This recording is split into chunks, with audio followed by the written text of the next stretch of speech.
شیخ عطار قصه وفات نظام الملک بیان میکند. نظام الملک شما میدونید نه؟ وزیر بزرگ، وزیری که به 3 پادشاهی سلجوقی وزیری کرده است، صاحب کتاب سیاست نامه، وزیری که نامش تا به حال به بزرگی یاد میکنند، زیرا که مدرسه نظامیه را تأسیس داد و همون مدرسه نظامیه که در بغداد مرکزش بود چندین فیلیال ها داشت، از جمله یک فیلیالش در نیشاپور بود.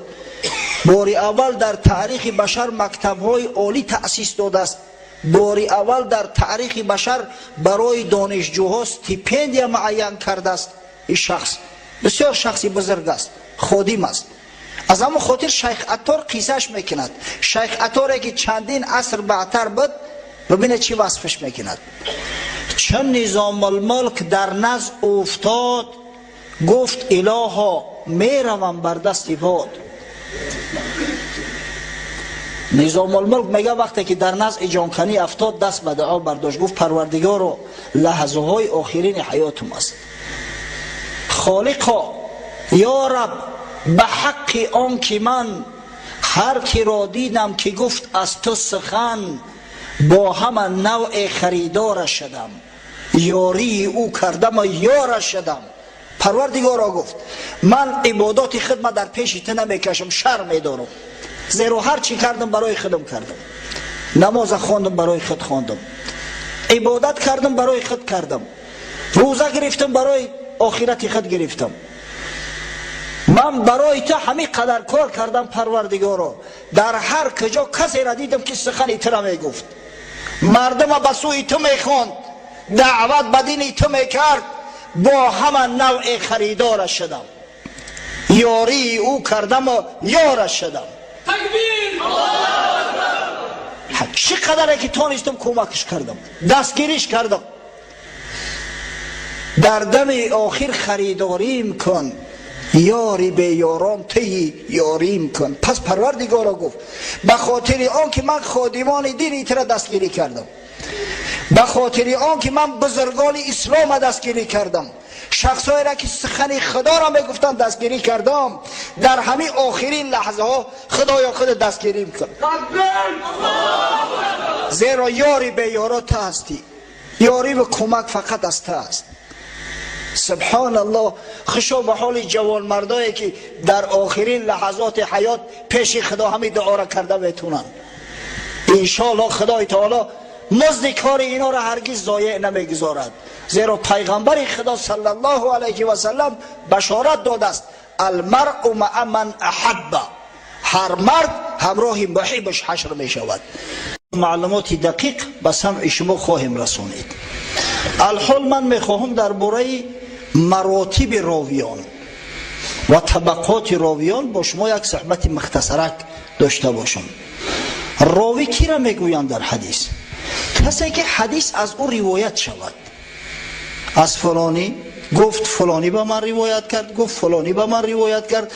اگر بالفرض شما کتاب صحیح بخاری را بگیره یا یکی از کتاب‌های معروفی را که ما به شما اظهار نمودیم و ورق زنید، از ابتداش هم بخیر سر می شود حدثنا فلان قال حدثنا فلان قال اخبرنی فلان عن الفلان. انا همون شخصایی که ناماشو ذکر می شود اونها راویان حدیثند. اصلا علم حدیث در بالای راوی و مروی بحث میکند. راوی روایت کننده، مروی اون چیزی که روایت می شود. راویان حدیث از روی مرتبه و منزلت، از روی قدرشون، از روی احترام و اعتبارشون به 12 مرتبه تقسیم بندی شدیند. 12 مرتبه راویان حدیث موجود است که هر کدومش در قدر منزلت از پایانگیش بالاتر است. در مرتبه اول، در جای اول صحابگان رسول الله صلی الله علیه و سلم ایستند، کلشان، هیچ صحابه استثنا نیست. خب صحابه کی را میگویند؟ صحابه کسی را میگویند که در حالت با عقل بدن، یعنی عقل داشتن، اینجا بلاغت شرط نیست، با اسلام پیغمبر خدا صلی الله علیه و سلم رو دیده و از او چیزی را شنیده باشد. چنین اشخاص با نام صحابه یاد می شوند. وقتی که تعریف بعدی طریق گرفتیم که مسلمان باشد، پس او کسایی که پیغمبر صلی الله علیه و سلم رو دیدند، از او سخنها شنیدند، موعظه ها شنیدند، اما خدای تعالی که هدایت چون نکرده بود، از هدایت از اسلام محروم گذاشتند. اونا از این موضوع خیلی دورن، اونا کافرها هستند. همچنین کسانی که پیغمبر خدا صلی الله علیه و سلم را دیدند اما در زمان حیات آن حضرت صلی الله علیه و سلم ایمان نآوردند، بعد از آن که رسول الله صلی الله علیه و سلم از دنیا گذشت بعد ایمان آوردند، اینها نیز صحابه گفته نمی شوند اگرچه پیغمبر را دیدند. یعنی قبل از وفات پیغمبر صلی الله علیه و سلم هر کدامش که ایمان آورده است او را چه صحابه نمیگویند. همچنین کسانی که در زمان پیغمبر صلی الله علیه و سلم به حضرت ایمان آوردند اما بعدا مرتد شدند، نعوذ بالله، و به همون ارتداد و به همون کفرش از دنیا گذشتند، مثل ابن خطل لعنت الله علیه، او صحابه نامیده نمی شود، زیرا بعد ایمان کافر شد، به کفر از دنیا رفت. خب بحث در موضوع کسانی می رود که پیغمبر خدا صلی الله علیه و سلم رو دیدند، ایمان آوردند، بعد وفات جناب سرور عالم صلی الله علیه و سلم مرتد شدند، بعد از اون باز ایمان آورده و مسلمان مردند.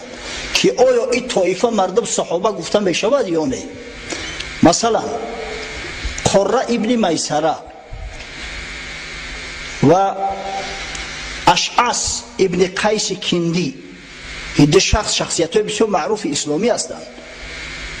اینا در ابتدا اسلام آوردن در زمان پیغمبر صلی الله علیه و سلم، بعدا همراه قوم و قبیله هاشون مرتد شدند. بعد وفات پیغمبر صلی الله علیه و سلم یک عده از مسلمانان مرتد شده بودند، از دین خارج شده بودند و باز از سر نو ایمان آوردند و در اسلام خدمت های فراوان کرده و از دنیا رفتند. آیا اینها صحابه هستند یا نه؟ نزد امام اعظم ابو حنیفه رحمه الله و نزد امام شافعی از زمره صحابگان حساب نمی شوند، زیرا که حقیقتا پیغمبر را دیدند، ایمان آوردن، صحابه شده بودند، اما وقتی که مرتد شدند تمام عملهاشو حبط شد، بیکار شد. بعد وفات پیغمبر صلی الله علیه و سلم اینا که وقتی مرتد شدند گویا که همون صحبت با پیغمبر داشتن، همون فضیلت بیکار شد. بعد از اون وقتی که اسلام آوردن دیگه پیغمبر نبود که از صحبتش مشرف شوند. اما اکثر کل محدثین اینها را در زمره صحابه ذکر میکنند. از جمله وقتی که کتاب رجال حدیث هم میبینیم معروف ترین شو تقریب التهذیب ابن حجر عسقلانی، وقتی سخن از اینها میرود، مثلا اشعث ابن قیس کندی میگویند له صحبه، یعنی صحابه بود، صحبت دارد با پیغمبر صلی الله علیه و سلم. خب اگه باقی ماند یک عده طفلکانه که در زمان طفلی پیغمبر اونا را دیده است، حتی کامی بعضیش شیرین کرده است، تحنیک شو کرد، در دهن بعضیاش توف کرد، به خاطر آنکه شخصای صالح برومند به وایه برسند. آیا اینها را صحابه گفته می شود یا نه؟ از جمله حضرت عبدالله ابن حارث ابن نوفل که پدر و باباش صحابه پیغمبر هستند و خودش در وقت طفلیش پدرش حارث ابن نوفل دعوت کرد رسول الله صلی الله علیه و سلم، تحنیک کرد و کودکک آب دهنش در انگشتش گرفت رسول الله، کامی همون کودکک برداشت شیرین کرد. یا که عبدالله ابن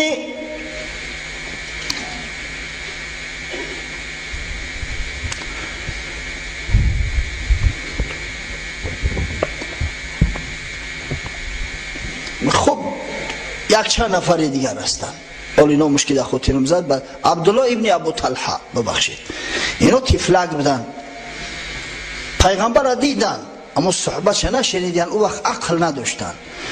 قول اصح در موضوع اینا اون است که اینها رؤیت پیغمبر در مشرف شدیان اما از صحبت حضرت صلی الله علیه و سلم بهره‌ور نگشتند. اینها صحابه نیستند. وقتی که درباره اینا در کتاب‌های رجال نوشته میشن میگن له الرؤیا، یعنی که دیدار پیغمبر صلی الله علیه و سلم دیده است اما به صحبتش مشرف نگشته است. چرا در ابتدا گفتیم که بلاغت اعتبار نیست؟ اگر ما بلاغت اعتبار کنیم که صحابه کسی را میگویند که وقتی بالغ بدنش پیغمبر صلی الله علیه و سلم دید است، از او صحبت شنیده است، در این صورت یک ایده از بزرگان اسلام از جمله امام حسن، امام حسین، عبدالله ابن جعفر، عبدالله ابن زبیر و دیگرها همش از صحیفه ساقط میشوند از زمره صحابگان، در صورتی که اما ما و شما میدونیم که یا صحابه های جلیل القدر هستند. از همین خاطر در صحبت عقل اعتبار کرده می شود اما بلاغت نه، شرط نیست که او بالغ باشد. همین کودک باشد 3-4 ساله و عقل داشته باشد بفهمه که همین پیغمبر صلی الله علیه و سلم است، برای حکم به صحابگی کردن او طفل کفایه میکنه. خوب، صحابگان پیغمبر صلی الله علیه و سلم گفتیم فاضل ترین هستند. وقتی حدیث از صحابه روایت شد این بزرگترین حدیث است، این رجال تازه و قوی ترین هستند. البته در میان صحابگان هم بعضش نسبت بعضی دیگرش فضیلت دارند. مثلا خلفای راشد، خلفای اربعه، حضرت ابوبکر صدیق، حضرت عمر فاروق، عثمان ذوالنورین، علی مرتضی در درجه و منزلت از دیگر صحابگان بالا هستند. به همین ترتیبی که نامشون را گرفتم نزد اهل سنت و الجماعه. بعد خلفای راشد باقی مونده او 6 نفری که همراه این 4 کس در عشره مبشره داخل میشدند، 10 نفری که پیغمبر صلی الله علیه و سلم در زمان حیات بودن بشارت جنت برای اونا داده بود. بعد آن صحابگانی که در حرب بدر، در جنگ بدر همراه پیغمبر صلی الله علیه و سلم در رکاب آن حضرت با دشمنا جنگیدند. بعد آن صحابگانی که جنگ احد دریافتند، در حرب احد شرکت کردند. بعد از آن از روی فضیلت صحابگانی هستند که در بیعت رضوان در سال صلح حدیبیه سال 6 هجری همراه پیغمبر صلی الله علیه و سلم شرکت داشتند و غیره و هکذاها. یعنی درجه و منزلتشو صحابه را از هم دیگر فرق میکنند. صحابه هم همین 4 انگشت یک خیل نمی شود، اونا هم یک خیل نیستند. بعضش فضیلتش بالاتر است، بعضش فضیلتش پستر است. در میان صحابگان پیغمبر صلی الله علیه و سلم که امام ابو زرعه رازی بر روایت از نووی در تقریبش 114,000 نفر هستند. امام ابو زرعه رازی میگه که صحبت پیغمبر صلی الله علیه و سلم رو 114,000 مسلمان گوش کردین، اینا صحبت دارن، صحابه هستند. در میان اینها 7 صحابی از مکثرین در فتوا بودند که دیگر صحابه ها در فتوا به اینا مراجعت میکردند. فتوا را کی میده؟ شخصی که علمش نسبت دیگران بالاتر باشد، قدرت توانایی اجتهاد و فتوا داشته باشد. این 7 نفر کی هایند؟ حضرت عمر، حضرت علی، حضرت عبدالله ابن مسعود، ام المؤمنین عایشه رضی الله عنها، زید ابن ثابت رضی الله عنه، عبدالله ابن عباس رضی الله عنهما، عبدالله ابن عمر رضی الله عنهما. 7 نفر کثیر الفتوا همیان. اگر فتواهای داده هر کدام اینا را جداگونه جمع کنند یک کتاب ضخیم غفص حاصل می شود. خب از میان روایت کنندگان حدیث در بین صحابگان 7 نفر مکثرین در روایت حدیث برای تو بیان میکنم، به خاطر تو بگیری بچو. این علم است، این فن است، گفتم که معلومات دقیق براتون میتونم، یعنی که با همون اینفرماسیا بایتون میکنم. اینفرماسیا اصلا به پول نیست، اما الحمدلله از منبر پیغمبر صلی الله علیه و سلم به طریق رایگان داده میشود.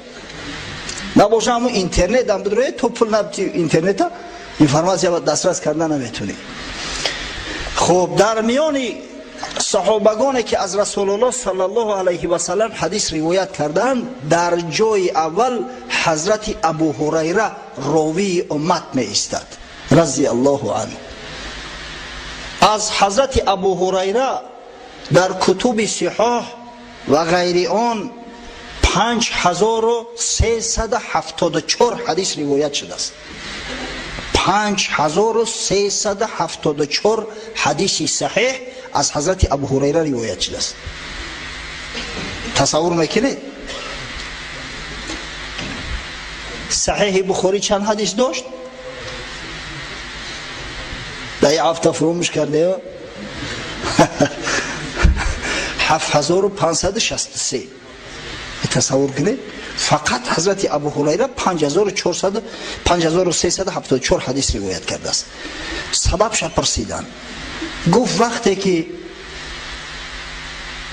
بعضی ها در بازار تجارت میکردن، بعضی ها از پشت مال و گاو و شتراشو بدن، ابو هریره از قفای رسول الله صلی الله علیه و سلم میگشت شب و روز قطیش بدم. طهارت شکنی که میرفت براش کلوخی طهارت درست میکردم. طهارت کردنی میشد آبی وضوش پیش میموندم، کفشاش دایب در دستم پیشش میگذاشتم. به هر جایی که حضرت میرفت همراهش بدم. داخل خانه میشید جاهایی که در آمدن من ممکن نبود تا خارج شدنش در بیرون ایستاد و منتظرش. از همین خاطر حدیثی زیادتر روایت کردم. وقتی که حضرت ابو هریره از دنیا گذشت، در روز جنازش حضرت عبدالله ابن عمر گفت خدا رحمت کند ابو هریره رضی الله عنه را که برای امت اسلامی احادیث گوهرباری حبیب خدا محمد صلی الله علیه و سلم را جمع آوری کرده، محافظت کرده، رسان ابلاغ کرد. در صحیحین، در صحیح بخاری و صحیح امام مسلم از حضرت ابو هریره 325 حدیث متفق علیه روایت شده است. هم بخاری و هم مسلم هر دوش از ابو هریره هم 325 حدیث روایت کردند. غیر این 93 حدیث دیگر بخاری در حدیثش آورده است. این حدیثایی که متفق علیه نیستند. و 189 حدیث دیگر امام مسلم جمعش کنه ای 600 تا زیاد می شود. در صحیحین از حضرت ابو هریره حدیث صحیحه. خب در جای دوم با 2630 حدیث حضرت عبدالله ابن عمر می ایستد، پسر ارشد حضرت عمر رضی الله عنه. 2630 حدیث. در جای سوم با 2286 حدیث حضرت انس ابن مالک می ایستد. انس ابن مالک خادم رسول الله صلی الله علیه و سلم بود. این جوانایی که من ذکرشو میکنم اینا همه جوان بودن، اکثر عمر یا بیزن بودن، هم دائم از قفای پیغمبر صلی الله علیه و سلم بودن، در خدمت او حضرت بودن. انس ابن مالک میگه که 10 سال خدمت رسول الله صلی الله علیه و سلم کردم و در همین مدت 10 سال یک بار نگفت که چرا این کار ای خیل کردی و ای خیل نکردی، چرا فلان کار نکردی و که چرا فلان کار کردی، باری نگفت استم. در جای چهارم ام المؤمنین عایشه رضی الله عنها می ایستد، مادر مسلمانان، با 2210 حدیث.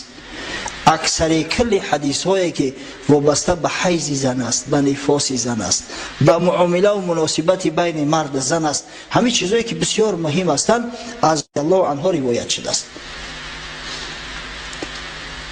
خب در جای پنجم با 1660 حدیث حضرت عبدالله ابن عباس می ایستد، پسر حضرت عبدالله ابن عباس شاه مفسران. در جای ششم حضرت جابر ابن عبدالله رضی الله عنهما با 1540 حدیث. و نهایت همه گروه هفتگانه سیمیار کرده با 1170 حدیث حضرت ابو سعید خدری رضی الله عنه اتمام میبخشد، حسن خاتمه میبخشد. این 7 صحابی هستند که کثیر روایه هستند، یعنی که از پیغمبر صلی الله علیه و سلم از همه بیشتر حدیث روایت کردند. گفتیم صحابه از هم دیگر فضیلت، بعضیش نسبت دیگرش فضیلت بیشتر دارد، اما در مجموع تمام صحابگان پیغمبر صلی الله علیه و سلم در روایت حدیث در یک طبقه می ایستند، در اتش 12ام، ای همه بالا، از همه بالاتر می ایستند، همش تمام صحابه. گفتیم بعضیش نسبتی بعضیش فضیلتش بیشتر بود کمتر بود، اما در مجموع همش از تمام امت بالاترند. در طبقه دوم،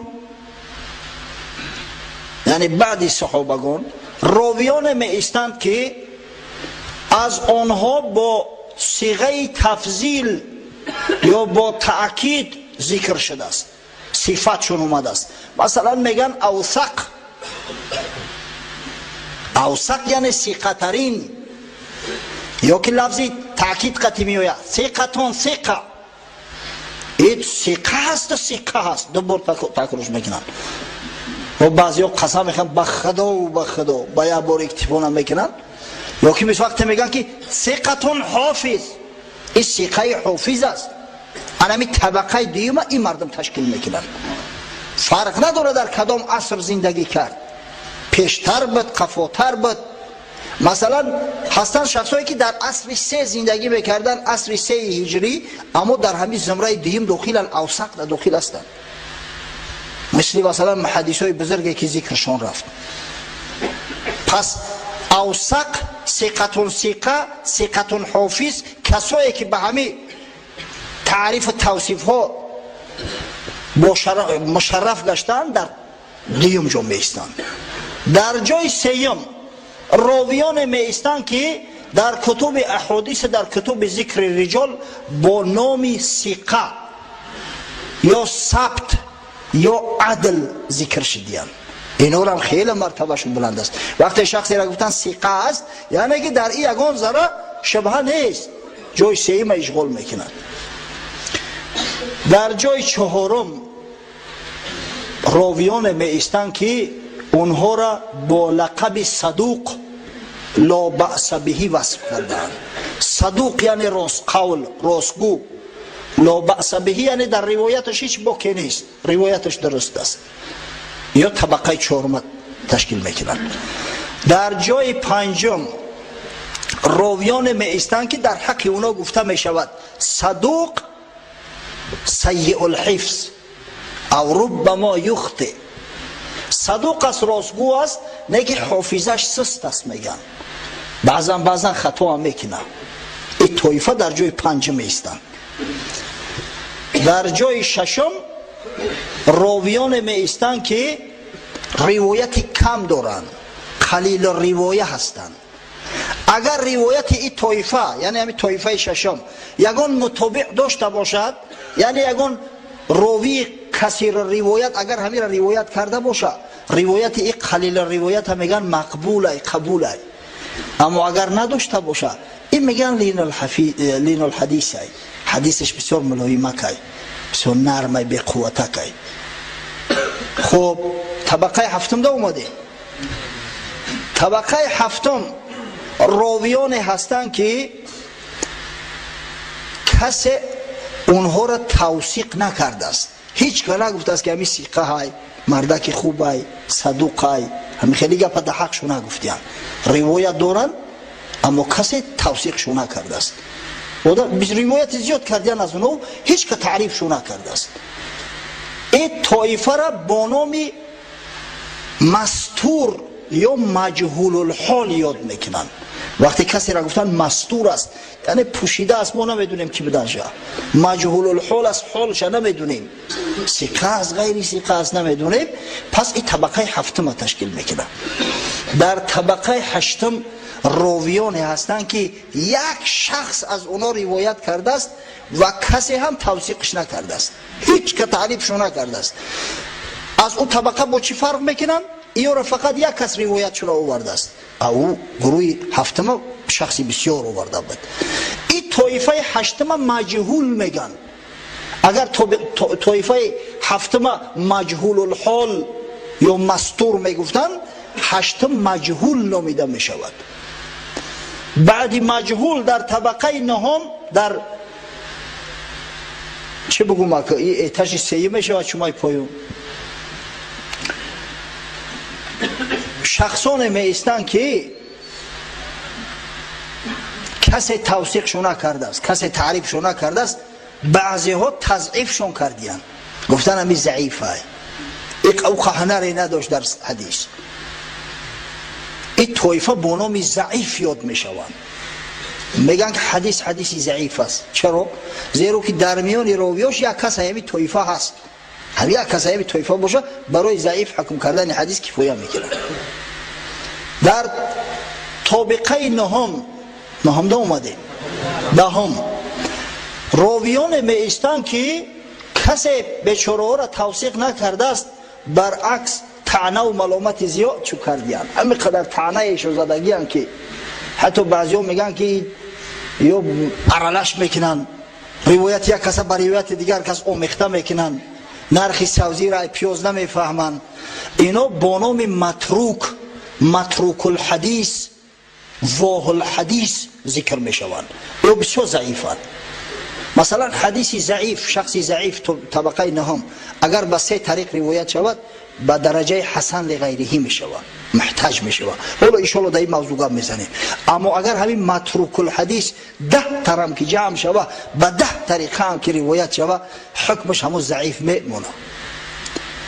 طبقه 11 ای پایون دوم پستر یکی کسانی هستند که متهم بر کذب هستند. اینا میگن کذاب، ای طایفه را دروغگو.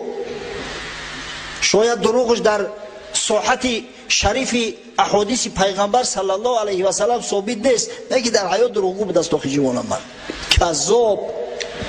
و نهایت طبقه ای همه پسترین، رسواترین، رزیلترین که هیچ روایتی اونا قبول نیست. در هر جای یک نفر از اون راوی بیاید حدیث آمین الله اکبر، او دیگه هیچ کده در کار نیست. هر کسی با همون حدیث دیده و دانسته روایت کنه گناهگار میشود. طبقه 12 که متهم بر وضع هستند، یعنی دیده و دانسته بر پیغمبر صلی الله علیه و سلم دروغ میبندند، از نام پیغمبر حدیث دروغ میگن، یا وضاع هستند. وضاع مثلا یک بدگهرش از خودش حدیث گفته است، گفته است که پیغمبر خدا صلی الله علیه و سلم گفته است اذا رأیتم المعاویه علی منبر فقتلوه، اگر معاویه را در بالای منبر دیده بکشینش. معاویه ای را که صحابی پیغمبر صلی الله علیه و سلم است، کاتب وحی رسول الله صلی الله علیه و سلم است. معاویه ای را که حضرت عمر صحابی بزرگ پیغمبر، خلیفه راشد پیغمبر صلی الله علیه و سلم، حاکم یک ولایت بزرگ مونده است شام، مدت طولانی در زمان خلافت حضرت عمر و حضرت عثمان خلیفه بود، چی بود ببخشید حاکم بود، والی همون شام بود، بعدا خلیفه مسلمانان شد. گویا پیغمبر گفته است که اگر در بالای منبر دیده بکشینش. اینا خیلی دروغ میگن آخه جوان مرگا که روایت اینو اصلا قبول نیست. موضوع بدترین نمود حدیث است. متاسفانه بعضی حدیث های موضوع در جامعه و زیاد هستند.